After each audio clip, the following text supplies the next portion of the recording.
हरे कृष्णा। तो आप सभी का नए वीडियो में स्वागत है। तो आज का दिन मतलब मेरे को लग रहा है ना, जब से ये पेड़ वेड़ कटना शुरू हो गया है तब से हम देख रहे हैं ठंडी विंडी का नाम ही नहीं है। वरना पिछले साल इतने टाइम इतना कोहरा पड़ता था कि आदमी की हालत खराब हो जाए। और ये बार तो नॉर्मल कोई ठंडी विंडी है ही नहीं। इसमें कहीं ना कहीं हम सभी का बहुत बड़ा योगदान है ये ठंडी ना आने के पीछे। मैं भी सुन रहा था पहाड़ों में भी इतनी ज्यादा मतलब जो एक्सपेक्टेड ठंडी होती है ना, वो ठंडी नहीं पड़ रही है, नॉर्मल ठंडी पड़ रही है। क्योंकि इसके पीछे कारण सिर्फ हम है, क्योंकि हमने सब पेड़ काट दिया ना। धीरे धीरे देखते जाएंगे तो सब डेवलपमेंट होते जा रहा है। खैर, आज का दिन बहुत अच्छा है और कुछ नई चीजें सीखेंगे आज इस ब्लॉग में। और क्या बोलूं, चलो।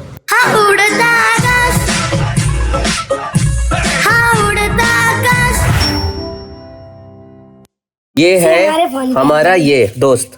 ये दिखाओ बेटा, हाथ में क्या है, दिखाओ सबको, दिखाओ। दिन भर कंचे खेलता है, स्कूल नहीं जाता। कल से जाओगे पक्का, प्रॉमिस करो। और अगर नहीं गए तो क्या ऐसा सजा दूंगा तुम्हें, बताओ। नित्या का रोज मन करता है स्कूल जाने का, तुम्हारा क्यों नहीं करता है? जाओगे कल से पक्का? अब मैं ये वीडियो बना के रख रहा हूँ, अगर तुम नहीं गए यही वीडियो दिखा के तुम्हें मारूंगा मैं। हाँ, यही वीडियो दिखा के तुम्हें मारूंगा। नर्सरी में फिर अब कौन बताएगा? कौन सी क्लास में? दोनों सेकंड में। कौन से स्कूल में? लॉर्ड कृष्णा। ओके। जिगर कौन सी क्लास में? First school lord Krishna. बता नाम बता। मनीष। Class UKG school. चलो प्रियांशी आ जाओ। Very good. देखो दीदी आई है ना, आज पढ़ाएंगे दीदी आपको। Very good. देखो ये अच्छा है ना आपका ये। हाँ, यही बुक लेके आ जाओ। ये पेंसिल ले लो एक। देखो आपने लिखा तो है, इतना प्यारा बच्चे। हाँ वेरी गुड, आ जाओ। जामे लिखो, आ जाओ। कल मैं और दे दूंगा आपको। चलो कोई नहीं। हाँ देखो इतना है ना, पेज खाली है, बस एक पेंसिल ले लियो, आ जाओ। हाँ लियो, पेंसिल है ना, ये देखो ये पेंसिल है, आ जाओ। वेरी गुड, चलो जाओ। Very good. ऐसा जिद नहीं करते बच्चे, जाएंगे पढ़ेंगे तभी तो अच्छा लगेगा ना, फिर चॉकलेट भी मिलेगा। चलो जाओ, वहाँ पे देखो दीदी सबको पढ़ा रही है, बैठ जाओ। हरे कृष्णा। तो जस्ट अभी मैं ऑफिस से निकल रहा हूँ, तो मुझे हाँ एक चीज़ बताना था कि हम चाह रहे थे कि बच्चे लोग कुछ पढ़े। और मैंने थोड़े दिन पहले मैंने ब्लॉग में बोला था कि अगर कोई व्यक्ति हो जो कि आके बच्चों को पढ़ा दे, तो हमारी एक माता जी है, ऋषिका माता जी, वो आई और आज से उन्होंने बच्चों को पढ़ाना शुरू कर दिया है। मुझे देख के बहुत अच्छा लग रहा है कि थोड़ा करके बच्चे आगे बढ़ रहे हैं। समहाउ बच्चों के पेरेंट्स को कन्विंस करके कुछ ना कुछ करके, मैंने थोड़े दिन पहले ब्लॉग में बोला था कि कोई हो जो आके बच्चों को पढ़ा दे, तो हमारी यशिका दीदी आई है आज बच्चों को पढ़ाने के लिए। बोले श्री वृंदावन धाम की जय, बंसी वारे की जय। तो जस्ट अभी गौरांग गैंग का ट्यूशन खत्म हुआ, तो हम बोले चलो क्यों ना मंदिर चलते हैं, भगवान के दर्शन करते हैं। भगवान के दर्शन के पश्चात जय राधे श्याम, ये देखो हमारे प्रभु जी को जय हो। तो भगवान के दर्शन करेंगे और दर्शन करने के पश्चात हम आप लोगों को भागवतम पढ़ के सुनाएंगे। और जितना ज़्यादा हम भागवत पढ़ेंगे, देखो यार जीवन का ना असली मूल उद्देश्य तो यही है कि हमारी जो मन है ये न किन प्रकार ना मन कृष्ण निवेशते, किसी भी प्रकार से हमारा मन भगवान के भजन में लगे। That's it. चलो अब चलते हैं मंदिर, दर्शन करते हैं। ये प्रभु जी को जो आ रहे हैं ना, जाम्बे लेके आगे मस्त कीर्तन करते हुए जाते हैं पूरे परिक्रमा मार्ग पे। ये देखो मस्त। हरे कृष्ण हरे कृष्ण। बढ़िया, मजा आ जाता है। जस्ट अभी मंदिर पहुंचा। वाह, यहाँ आने के बाद ना एक अलग ही फील आता है। नमस्ते गिरि राजा या श्री गोवर्धन नामिने अशेष क्लेश नाशाय परमानंद दायिने। जय हो। कालियामर्दन लीला की जय, दामोदर लीला की जय, जन्माष्टमी महोत्सव की जय। ये देखो कितना सुंदर है ना, भगवान की सारी लीला है, हमें एक दीवार पे देखते हुए जा रहे हैं हम। आनंद आ रहा है। चलो हम शिला प्रभुपाद को प्रणाम करेंगे। नमो विष्णुपादाय कृष्ण पृष्ठाय भूतले श्रीमते भक्ति वेदांत स्वामी निति नामिने नमस्ते सरस्वती देवी गौरवाणी प्रचारिणे निर्विशेष शून्यवादी पाश्चात्य देश तारिणे। जगत गुरु श्रील प्रभुपाद की जय। तो श्रील प्रभुपाद के समाधि मंदिर का हम साथ में परिक्रमा करेंगे, क्योंकि जब तक हम वैष्णव का कृपा हमें प्राप्त नहीं होगा ना, तब तक हमारे जीवन का कल्याण नहीं होगा। और यही बात श्री चैतन्य महाप्रभु रामानंद राय को चैतन्य चरितामृत के अंदर समझा रहे थे। चलते रहिए प्रभु जी। जय प्रभुपाद, जय प्रभुपाद, प्रभुपाद जय प्रभुपाद, जय श्रील प्रभुपाद। ठीक है, तो परिक्रमा करने के बाद अब हम चलेंगे मंदिर में, मंदिर के दर्शन करेंगे भगवान के। दिन भर में हमारे ना एक शेड्यूल होना चाहिए कि हम भगवान के दर्शन करें ही करें। जैसे हम फेसबुक, इंस्टाग्राम, हरे कृष्णा, यूट्यूब के दर्शन करते हैं, वैसे हमारे दिन में एक शेड्यूल होना चाहिए कि हम भगवान के दर्शन करेंगे, भगवान को रोज प्रणाम करेंगे जितना यथासंभव हो सके, पर ज्यादा से ज्यादा 11 बार 21 बार। हाँ, मंदिर का आनंद देखो, सारे लोग भगवान के नाम पे झूम रहे हैं। ये है हरि नाम। वाह वाह वाह वाह वाह, मजा आ गया। हरे कृष्णा कृष्णा कृष्णा हरे हरे, हरे राम राम राम हरे हरे। तो भगवान के मस्त दर्शन हो गए प्यारे से, आपको भी करवाता हूँ।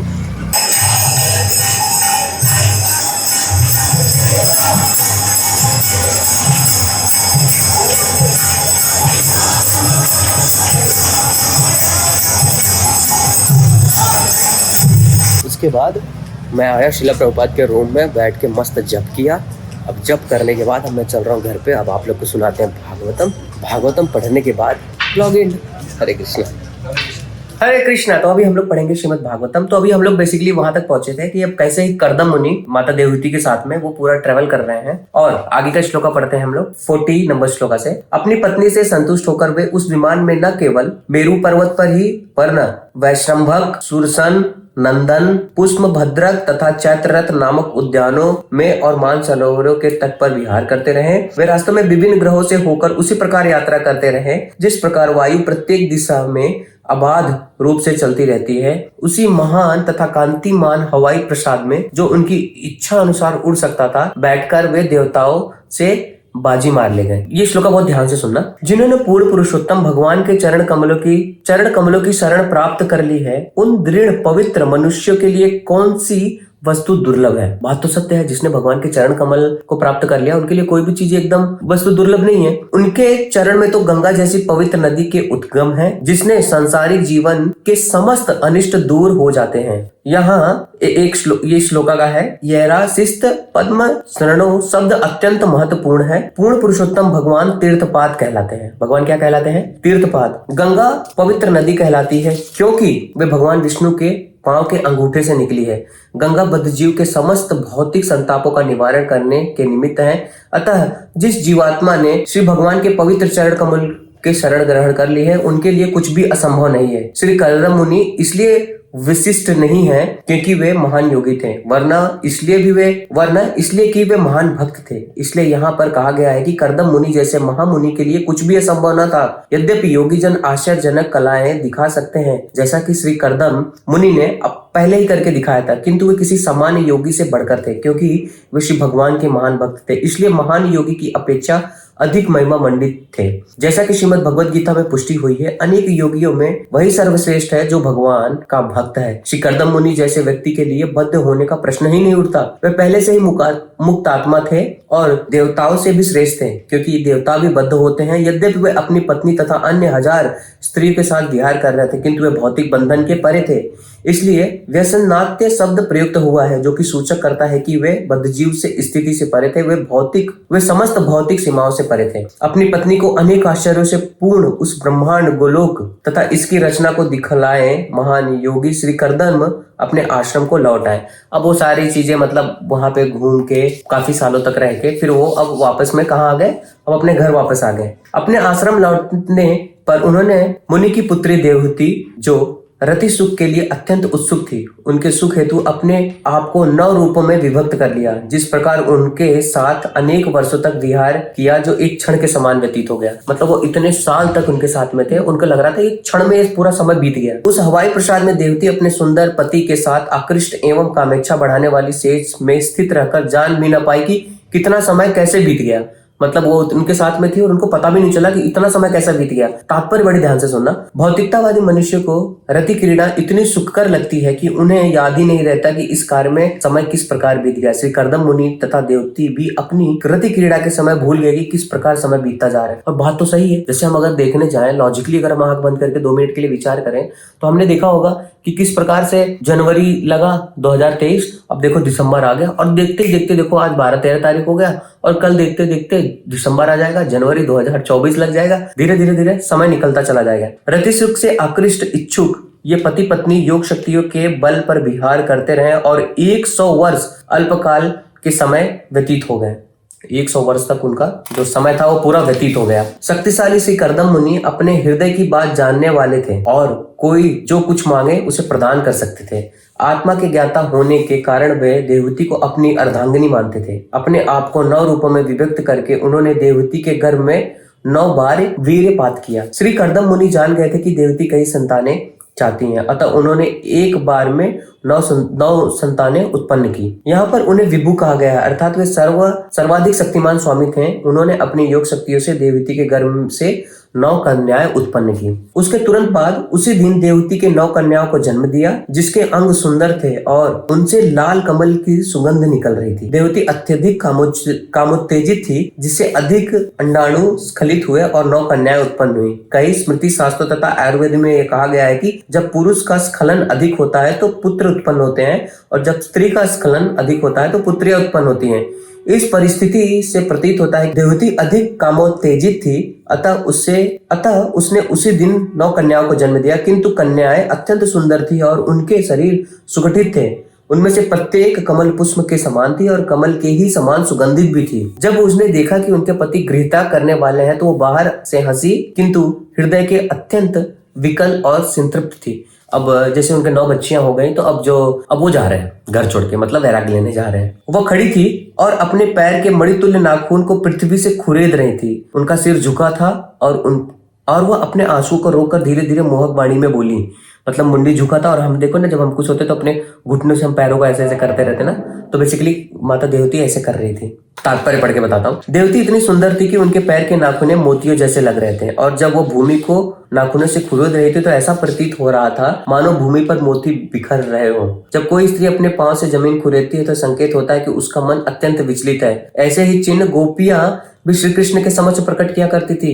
एक दिन जब गोपियां अर्धरात्रि के समय भगवान श्री कृष्ण के समीप पहुंची तो उन्होंने अपने घरों को जाने हेतु कहा। उस समय गोपियां इसी प्रकार भूमि खुरेदने लगी क्योंकि उनके मन अत्यधिक विक्षुब्ध थे। अब देवती उवाचा, अब देवती बोल रही है, माता देवती बोल रही है। देवती ने कहा, हे स्वामी, आपने जितने वचन दिए थे वे सब पूर्ण किए, किंतु मैं आपके शरणागत हूँ, इसलिए मुझे अभयदान भी दें। अब वो अभयदान मांग रही है।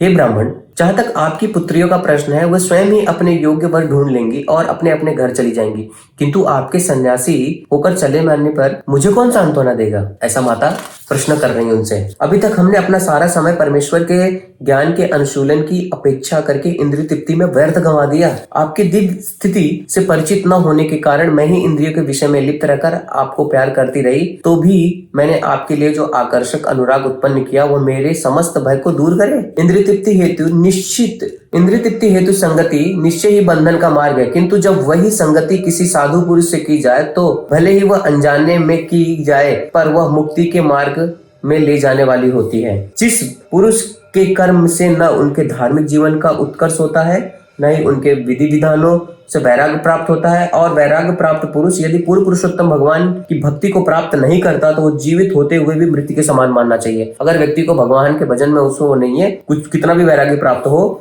अगर उसको भगवान के प्रति आसक्ति नहीं है तो वो जीवित होते हुए भी मृत्यु कहा जाता है। हे स्वामी, मैं निश्चित रूप से पूर्ण पुरुषोत्तम भगवान के अलग्न माया द्वारा बुरी तरह से ठगी गई हूँ, क्योंकि भौतिक बंधन से मुक्ति दिलाने वाली आपकी संगति में रहकर भी मैंने मुक्ति की चाहत ना की। अब इस प्रकार से जो माता देवती का जो शोक था ये तात्पर्य कंप्लीट हुआ। तो कल से हम पढ़ेंगे अध्याय 24 कर्दम मुनि का वैराग्य। अब वो उनको वैराग्य होगा, वो पूरी सारी चीजें हैं, तो हम धीरे धीरे पढ़ते जाएंगे ब्लॉग के थ्रू और आप लोग को भी सुनाते जाएंगे। बोलो श्री वृंदावन धाम की की जय। हाँ, तो मैंने कल के ब्लॉग में कहा था कि अगर कोई बाहर से आ रहा है तो प्लीज मुझे बता दो, क्योंकि मुझे एक छोटी सी चीज मंगानी है। और कुछ लोग कमेंट कर रहे थे, कोई बोल रहा था ड्रोन मंगाने वाला हूँ, कोई बोल रहा था आईफोन मंगाने वाला हूँ। नहीं भाई, ये सब नहीं मंगाने वाला हूँ, कोई काम की चीज मंगाने वाला हूँ, जिससे क्या होगा कि ये ब्लॉग थोड़ा अच्छा हो जाएगा। हाँ, ड्रोन नहीं, कैमरा वैमरा ऐसा कुछ नहीं मंगाने वाला हूँ। सिंपल सा चीज है जिससे मैं अपने डेटा स्टोर कर सकता हूँ। तो अगर कोई आ रहा है तो मुझे इंस्टाग्राम पे, जो विदेश से आ रहा है, इंडिया में तो मिल ही रहा है पर इंडिया में बहुत महंगा है, जो विदेश से आ रहा है और या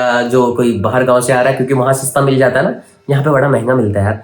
अगर कोई आ रहा है तो मुझे मैसेज कर लेना। हरे कृष्णा। श्री वृंदावन धाम की जय। श्रील प्रभुपाद की जय।